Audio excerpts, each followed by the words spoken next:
friends, I'm Sarah. Welcome back to my channel, Sunset Bow Tarot. So I decided that I really wanted to do a March favorites video. I haven't done a favorites video in a really long time, and I have to admit that the entire time that I was kind of taking my social media break, I was keeping lists of monthly favorites, and then I'd be like, oh, I should totally make a video, and then I would never get around to actually making a video. So I have to declare favorites bankruptcy, because if I went over all the monthly favorites for all the months that I've missed, it would be like a 4-hour video, so we'll just skip that. But I do want to do a favorites video for the month of March, and let's go ahead and get started talking about some of the decks that I used and really enjoyed during the month of March. So the first deck that I really enjoyed using during the month of March, and I've talked about this in another video that I did recently, deck hits and misses. This was kind of my biggest hit, and I continued to use it through March, and it's just been a real favorite. That is the Tarot of Mystical Moments by Katrin Welch-Stein. This deck is so gorgeous, and more than that, it's glossy, unfortunately. That's one of the drawbacks, so I'll try not to get too much glare on the cards here. But I have to say that this deck was so talkative from the very moment I started using it. It was one of those decks where the second I started laying down cards, it just flowed so easily, and it really felt like it was speaking to me in a really clear voice. And you know, that's such a wonderful find when that happens. So this one has been a really lovely experience to work with. I had been waiting for this deck to come out. I really like Katrin Welch-Stein's artwork. I have her Oracle deck, which is called the Oracle of Mystical Moments, and it's always been one that I've struggled to work with a little bit because the keywords on it, I think, aren't super intuitive. So this deck is not at all like that, though. And I'm actually really looking forward to it. I haven't actually used the Oracle of Mystical Moments with this yet, but I'm looking forward to it because I really do want to see how they complement each other and see if this kind of loosens up the voice of the Oracle a little bit. So anyway, this has been absolutely my biggest deck hit of the month of March. I've been using it a lot. So another deck that I've been really loving during the month of March is the Believe in Your Own Magic Oracle by Amanda Lovelace.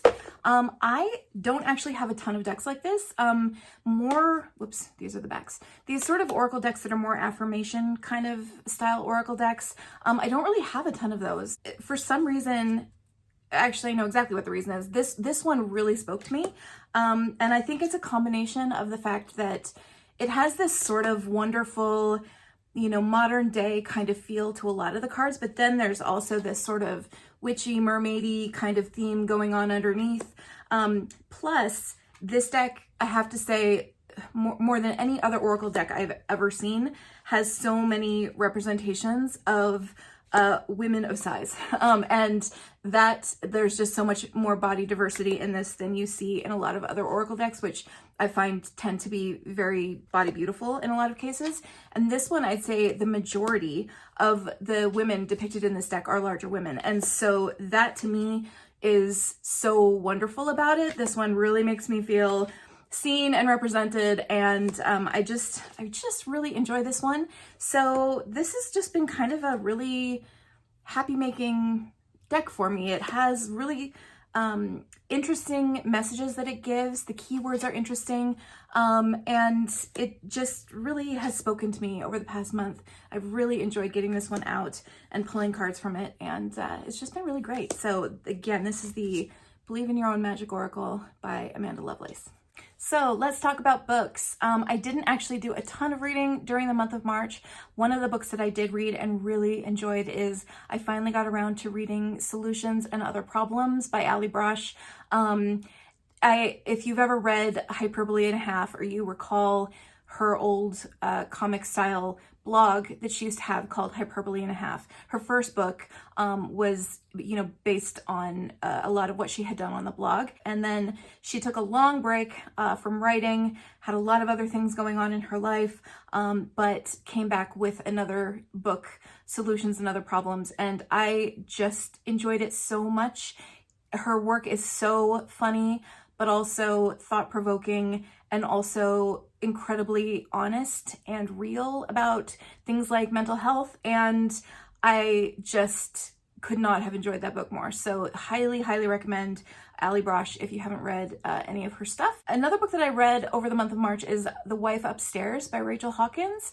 I've read a lot of her other books. She has written a fair number of young adult books, and in particular, the Hex Hall trilogy is one of hers that I really enjoyed, and this was her first adult book, and it's sort of a mystery retelling of Jane Eyre in the modern day, and it was really fun. You know, it was a quick read and just enjoyable. You know, I wouldn't say that it's the best book I've ever read in my life, but I thoroughly enjoyed it, and I liked the sort of resetting of Jane Eyre in this modern day kind of slightly Southern Gothic sort of setting. So it was a lot of fun read. So that was, again, The Wife Upstairs by Rachel Hawkins. So let's talk about some of the TV I watched during the month of March. I have gotten completely hooked on Murder, She Wrote. Obviously, this is a show that was on in the 80s. It went off the air in like the mid-90s. It has Angela Lansbury as a woman who is a widow, but she has become a mystery writer and goes around solving crimes and lives in a cute small town called Cabot Cove, Maine. I'm sure so many of you know this already because, like, obviously this show is new to nobody. You know, Murder, She Wrote's been around forever.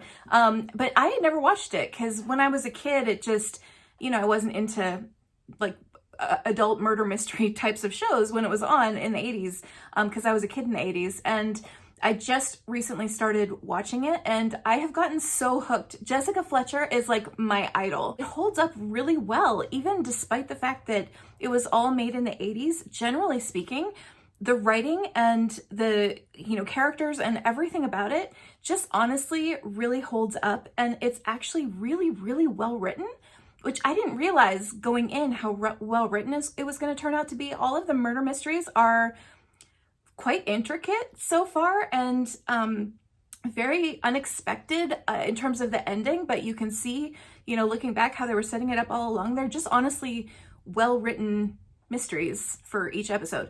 So I have been thoroughly enjoying Murder, She Wrote. It's just been the most fun new discovery, and I'm thrilled because I am only in season 3 and there are like 13 seasons of it. So that's going to be something I will be able to enjoy for a long time to come. Also in March, I watched all of WandaVision on Disney+. So that was the first Marvel series that they've launched on Disney+. They've also now since then launched The Falcon and the Winter Soldier, and then there's going to be a Loki show that's going to be coming out in a couple of months. I actually surprisingly enjoyed it. Wanda and Vision were never characters that I was super invested in the Marvel movies, but I thought the show was actually really good. It was really interesting, the way that it was set up and the way that they really took it slow in terms of sort of rolling out the mystery and letting things unfold at their own pace and letting the sort of weirdness that's going on sort of creep in gradually around the edges. And I just really enjoyed it. I thought it was really well made, and it was a really fun show. I've also started watching The Falcon and the Winter Soldier. Obviously, we're only a couple of episodes into that one, so I don't have so many opinions about it yet other than that I'm enjoying it. So it's just a fun watch. I'm a Marvel person. I've enjoyed all the movies, and so, you know, I was definitely going to watch the shows when they came out. I watched basically no movies during the month of March at all, except that I did do the stupidest thing. So Judas and the Black Messiah was on HBO because obviously a lot of movies are being launched on HBO and in theaters at the same time nowadays because of COVID. And I started watching it while it was on HBO. And I watched the first half of it and it was incredible. It was so good, but I was getting a bit overwhelmed by it. And so I decided that I was going to stop and turn it off and finish watching the rest a couple of days later. And by the time I went back to watch it a couple of days later, it had been taken off of HBO. So what I can tell you is that the first half of Judas and the Black Messiah is incredible. And I really look forward to seeing the second half. I don't know when that's going to be, but literally, I don't think I watched any other movies during the month of March. I think that that was the only one. Like I said, first half, amazing. So assuming it continued in that vein, I'm guessing the whole thing was amazing. Finally, a couple of other random things that happened during the month of March. I got my first COVID vaccination. So my first dose, I'm so happy about it. I was so thrilled I could have skipped out of the building where they were giving the vaccinations. I was so happy. My second dose is next week, and I can't wait to be vaccinated. I know that the second dose is maybe going to be a little bit harder on me as far as having, you know, more of a reaction to it, but I can't wait for that all to be over and to be vaccinated.